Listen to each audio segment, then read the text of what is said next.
헬레네 자매님이 발표할 주제는 사랑하는 그대 가는 곳 하늘마을이라오입니다. 주님의 이름은 찬미 받으소서. 아멘. 사랑하는 그대 가는 곳 하늘마을이라고 하는 민천기 헬레나입니다. 저는 30년 전 이 구역 감리교회 앞을 이렇게 지나는데 수고하고 무거운 짐진 자들아 다 내게로 오라. 내가 너희를 쉬게 하리라. 마태복음 11장 28절 말씀이 저의 머리에 와 닿았어요. 이게 현수막이 막 이렇게 바람에 휘날리고 있었어요. 그걸 잠시 바라보면서 그때 참 제가 힘든 시기를 보내고 있던 저에게 그 말씀은 충격적으로 다가왔습니다. 무언가에라도 기대고 싶었고 또 교회 가면 좀 편히 쉴 수 있을까 이렇게 생각했습니다. 그런데 우연히 성당에 다니게 될 상황에 와서 저는 좀 아무런 의심 없이 하느님 품에 안겼다고 생각합니다. 우리 집은 부모가 먼저 다닌 게 아니라 큰딸이 초등학교 1학년 때 같은 반이었던 최인선 안드레 형제님의 딸과 친하게 지내다가 유리한나라는 세례명을 받고 하느님의 자녀가 되었습니다. 딸은 첫 영성체 후 복사와 어린이 미사에 전례를 했는데 그때 1구역장님인 강대식 요셉님 부부와 또 박춘서 베드로 형제님의 어머님, 그분이 항상 따뜻하게 저를 위로해 주면서 아이도 성당에 나오니 같이 성당에 나오는 게 어떻겠냐고 권유하셨어요. 또 남편도 옛날에 다니지 않았지만 성당을 다니면 나중에 자기도 나가겠다고 이런 얘기를 했어요. 그때 이제 박상래 야고보 신부님께서 직접 예비자 교리를 받았는데 중간중간 어려움이 있었으나 아주 훌륭한 신부님이시니 꼭 박 신부님께 세례를 받으라는 권유도 있어 1년 동안 한 번도 빠지지 않아 부활절에 세례를 받았습니다. 그때 참 기뻤습니다. 미사 후 세례 소감을 말하라고 해서 저는 정말 떨리는 마음으로 열심히 미사에 나오고 봉사하며 하느님을 알도록 노력하겠다고 했습니다. 정말 바쁘고 어려운 삶이었지만 미사를 드리고 나면 왜 진짜 예수님을 몰랐을까, 좀 더 빨리 알았더라면 하는 아쉬운 마음이 들 정도로 행복했습니다. 이렇게 하느님의 자녀가 되어 기쁨의 삶을 살도록 이끌어주신 박 신부님께 감사드립니다. 엄숙하고 어려운 분이셨지만 지금은 하늘나라에 계신 신부님께 편안히 쉬시기를 기도드립니다. 그리고 1997년에 구본국 배난시오 신부님께서 부임해 오셨는데 신부님은 막 장난기가 얼굴에 가득하고 유머가 넘치는 젊고 패기 있는 신부님이셨습니다. 신부님께서는 사목활동을 잘하시고 신자들과 원활히 소통하셨습니다. 그때 저는 전례봉사와 성가대, 성모회, 자모회, 이렇게 사회복지에 이렇게 함께 들어서 봉사했는데 그때 교우들과 보낸 시간은 정말 소중하고 즐거웠습니다. 성당에 오면 하느님 말씀이 왜 이렇게 좋은지 매일 미사를 빠질 수가 없었습니다. 아이들이 한참 어려 소님할 갈 때였고 제가 의상업을 하고 있어서 정말 24시간 시간이 모자랄 정도 무척 바빴으나 미사를 드리고 오면 기운이 나고 행복했습니다. 매일 기쁨에 넘쳐 있을 때 성모에서 갑자기 총무를 맡아달라며 장부까지 넘겨받았습니다. 그때 너무 어려운 상황이라 거절하였으나 계속되는 권유로 받아들이고 성모회장님이 3번 바뀌는 동안 5, 6년간 봉사했습니다. 당시에는 성당에 행사가 많았습니다. 혼배 미사도 좀 있었고 성모의 자금을 마련하기 위해 성모에서 잔치국수를 만들어 판매했습니다. 그러다 보니 주말 대부분은 좀 성당에서 보내야 했습니다. 또 어느 날인가 신부님께서 감사하는 마음으로 미사에 참여하고 가난하고 어려운 이웃을 찾아 도움을 주는 모임을 맡아달라고 해서 당황했지만 받아들이고 열심히 했습니다. 그때 함께 도와주시고 수고해 주신 분이 김성순 비아언니입니다. 그러다 보니 주말엔 남편이 아이들을 전적 돌봤는데 많이 힘들었던 모양이었습니다. 한 번은 아이들이 울면서 엄마를 찾으니 남편이 성당까지 올라와서 성당일은 아이들이 더 크고 나면 하는 것이 어떻겠냐고 물었습니다. 하지만 제가 상황을 말하면서 설득하자 남편도 이해해 주어 성모회 등 맡은 봉사를 할 수 있었습니다. 여러 어려움 속에서 잘 이겨낸 것은 전적으로 주님의 은혜이지만 남편에게도 고맙습니다. 신부님께서는 매일 미사 시간에 미사 복음을 외계하셨습니다. 저도 복음을 한 줄 한 줄 열심히 읽고 또 읽어 안 보고도 줄줄 말할 정도로 외워서 미사에 참석했습니다. 항상 미사에 복음 말씀을 열심히 읽었는데 특히 주교님이 오셨을 때 지목하셔서 복음을 잘 외워서 읽었다고 칭찬받았던 기억이 납니다. 그 시절에는 1년에 한 번 8월에 성모회에서 야외를 갔어요. 그 해는 대천 해수욕장으로 갔는데 어르신들은 바다가 보이기 시작하자 환호하며 아주 즐거워하셨어요. 소녀 감성이 되살아나신 것 같았습니다. 준비해놓은 튜브를 바다에 던져 물장구를 치며 어린이같이 즐겁게 노시던 모습이 지금도 눈에 선합니다. 밤에는 양동이와 소금, 긴 장대를 준비하여 바다로 나갔습니다. 갯벌 구멍마다 소금을 뿌리고 긴 장대를 깊게 넣어 맛살을 잡고 조개를 캐 바로 끓여 먹기도 했습니다. 짜고 모래알이 씹혀 걸고 버리고 말았지만 행복한 추억이었습니다. 그때 함께 하셨던 어르신들이 차례차례 하느님 품으로 가시고 남아 계신 분도 고통이 불편하여 성당 출입을 못하셔서 마음이 쓸쓸하고 안타깝습니다. 구신부님 때는 모든 신자들이 바빴습니다. 노인잔치도 크게 하시고 잔디도 심고 십자가의 길과 성모동산, 묵주의 기도의 길, 성당 둘레 나무 심기 등으로 무척 바빴습니다. 아름다운 성당을 만들기 위해 어려운 사정 속에서도 모두했었고 아름다운 기도 공간을 위해 형제 자매님들은 내일처럼 헌신하며 봉사하였습니다. 저도 바쁘고 고됐지만 즐겁고 기쁘게 봉사였고 신앙생활도 열심히 했습니다. 예쁜 둘째 딸 보내와 셋째 딸 요한나의 세례명을 지어주시고 사랑으로 보살펴 주신 구 변한수 신부님께 감사를 드립니다. 2023년 부임해 오신 서영태 타데우 신부님은 작은 체구와는 반대로 아주 비장함과 엄숙함을 풍기는 분이셨습니다. 첫 민사 때 강론을 어찌나 잘하시는지 감동받아 신부님의 강론에 푹 빠져 매일 미사에 참여했습니다. 신부님은 전례를 중심으로 놓고 열정을 쏟으셨습니다. 특히 독서를 할 때는 마음으로 3번, 소리내어서 7번 준비하라고 하셨습니다. 전례나 독서 때 실수할 경우 지그시 바라보시는 것 같아도 그 눈빛은 긴장할 정도로 매서웠습니다.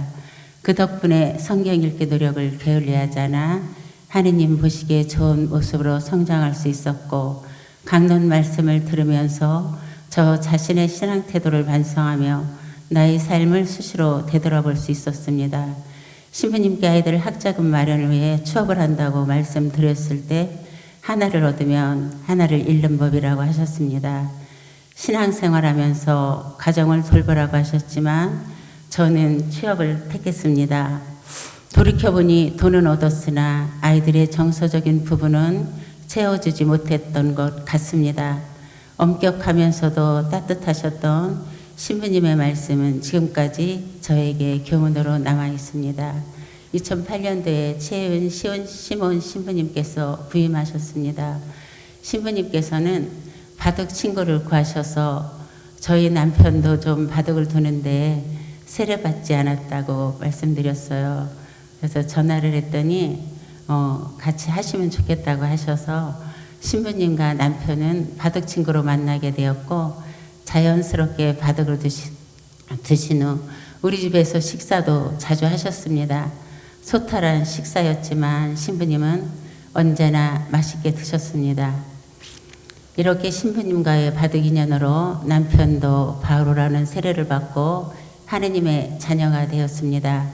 성가정으로 이끌어주신 신부님께 감사드립니다. 지금은 병원 사목을 하고 계셔서 남편이 병원 가는 날 한 번씩 만나 식사하고 담소를 나눈다고 합니다. 그 후에 부임해 오신 분은 한동성 카리스도 신부님이십니다. 안식년을 보내시고 오신 신부님은 허약하고 왜소해 보였습니다. 자매님들이 나서서 돌아가면서 신부님을 위해 건강하고 따뜻한 식사를 준비했습니다.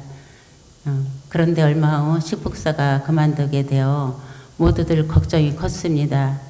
저에게 신부님께서 식사봉사 얘기가 나왔지만 아이들 뒷바라지와 집안 살림들을 생각하면 도저히 할 수가 없었습니다.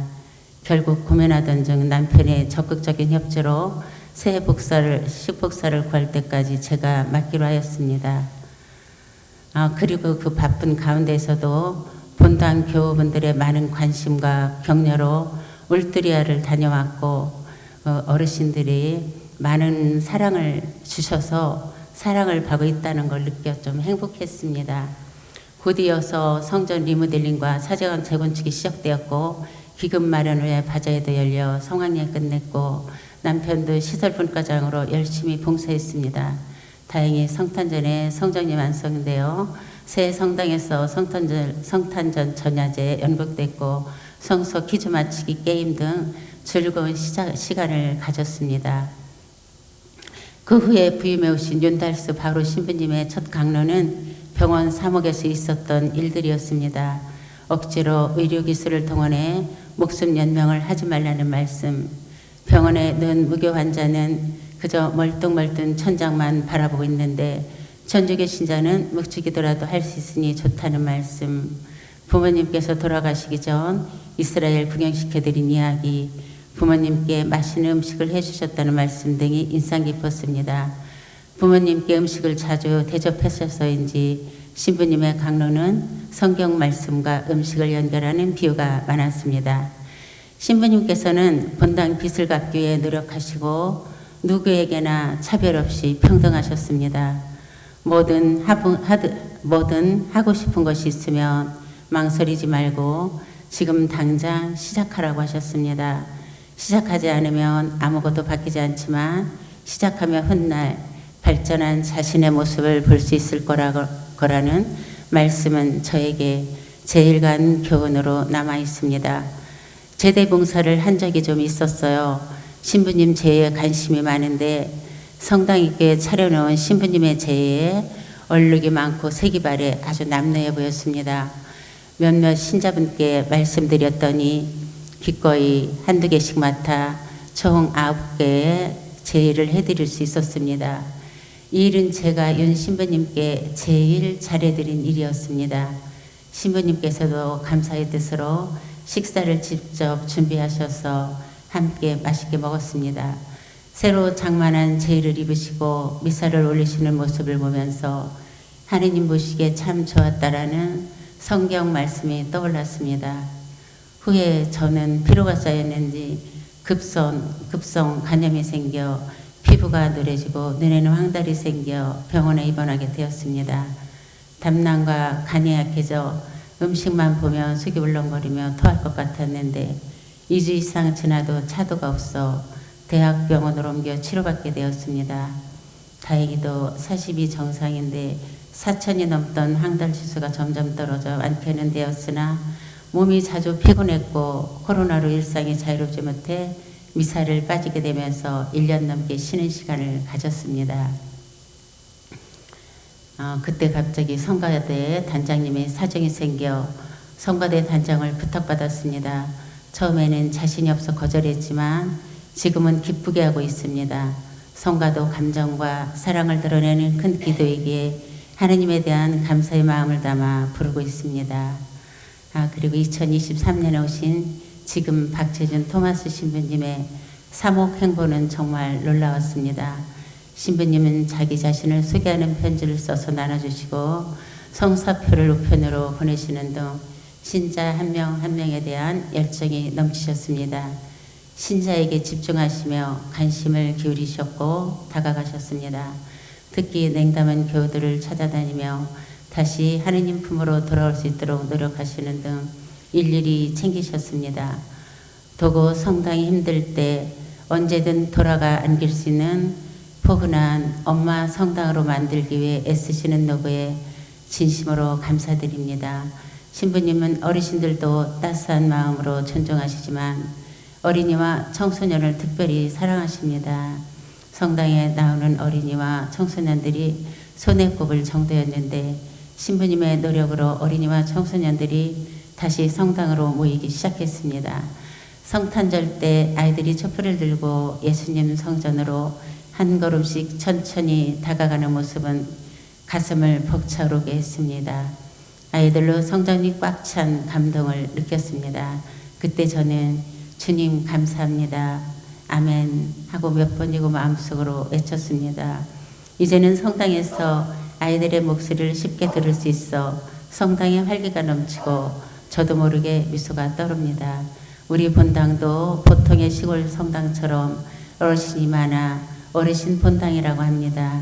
신부님은 어르신들에게 여러 행사 참여를 통해 잠깐이라도 젊음을 갖게 하십니다.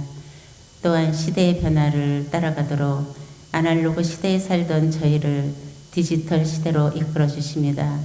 그리고 매월 둘째 주에는 노을 피정을 합니다. 높은 위치에 있어서 석양 무렵이면 너른 들판에 황홀하게 물드는 노을을 볼 수 있는 아름다운 성당에서 하느님을 만나는 피정은 아마 우리 성당밖에 없을 것입니다.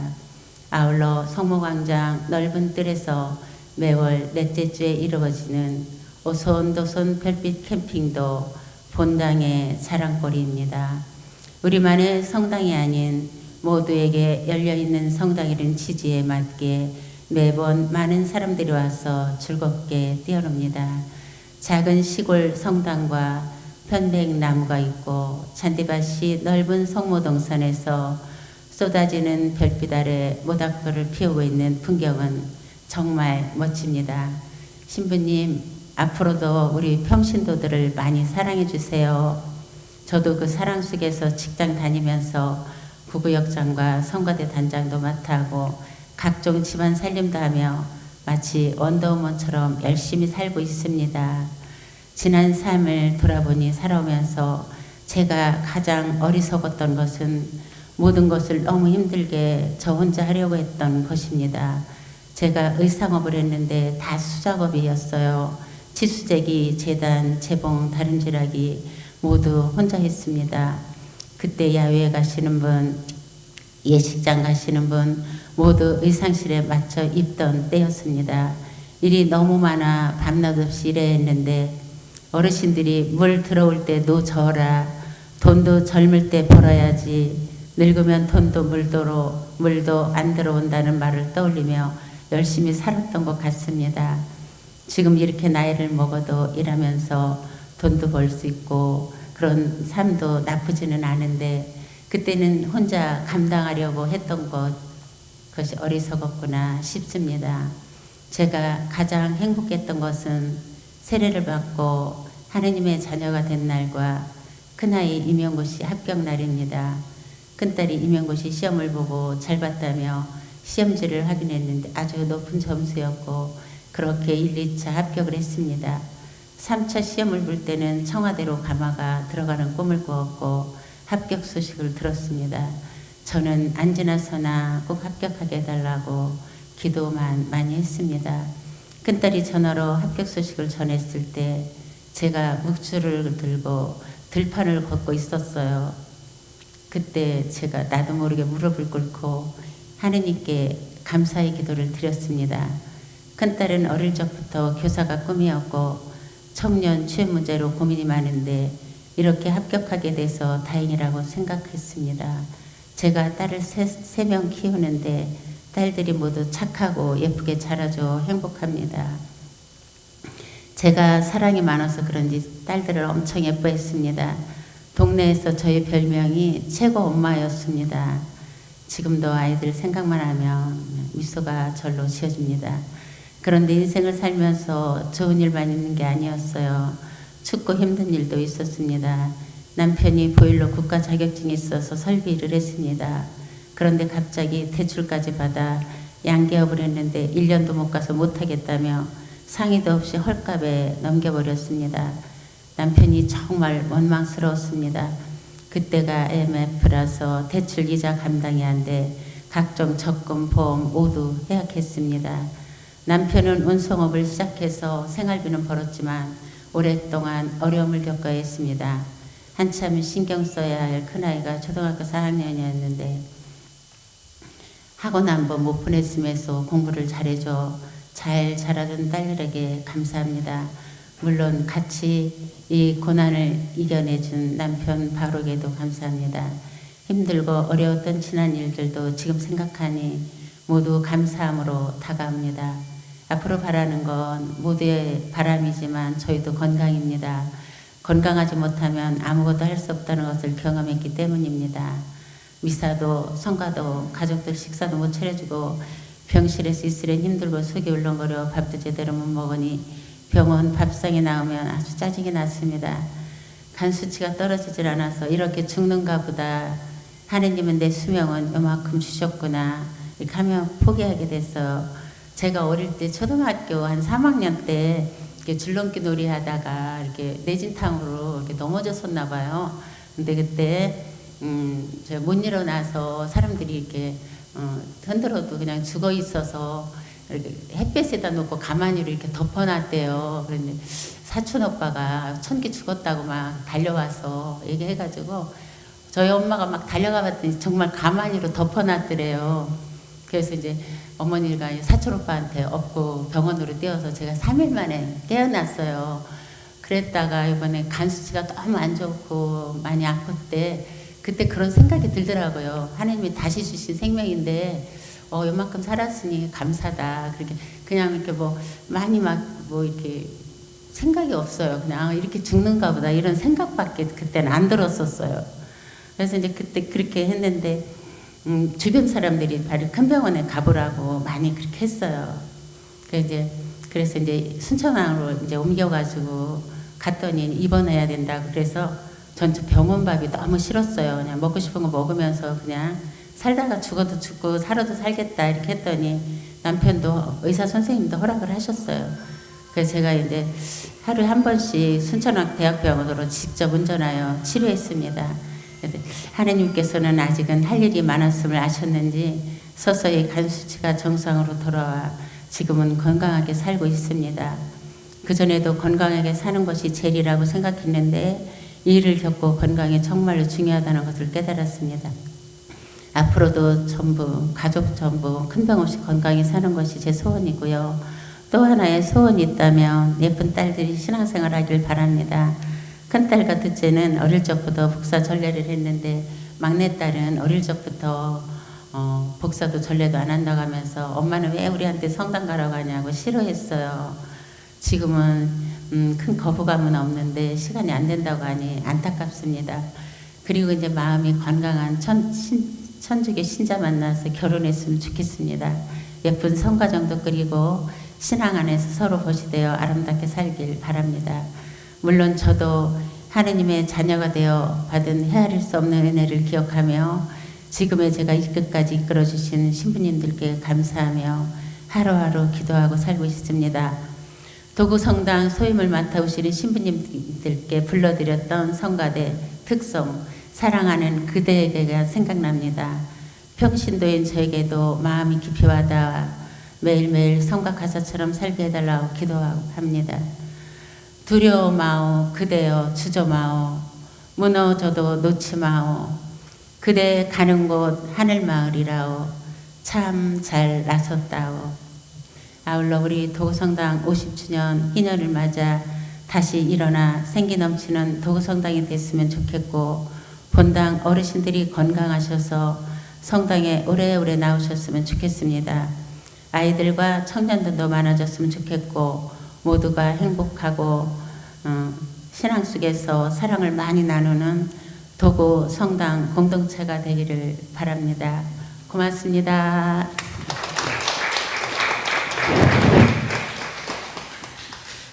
네, 소녀 같은 모습, 아름다운 목소리로 신앙생활을 차분하게 말씀해 주신 민천기 자매님께 다시 한번 박수 보내주시기 바랍니다.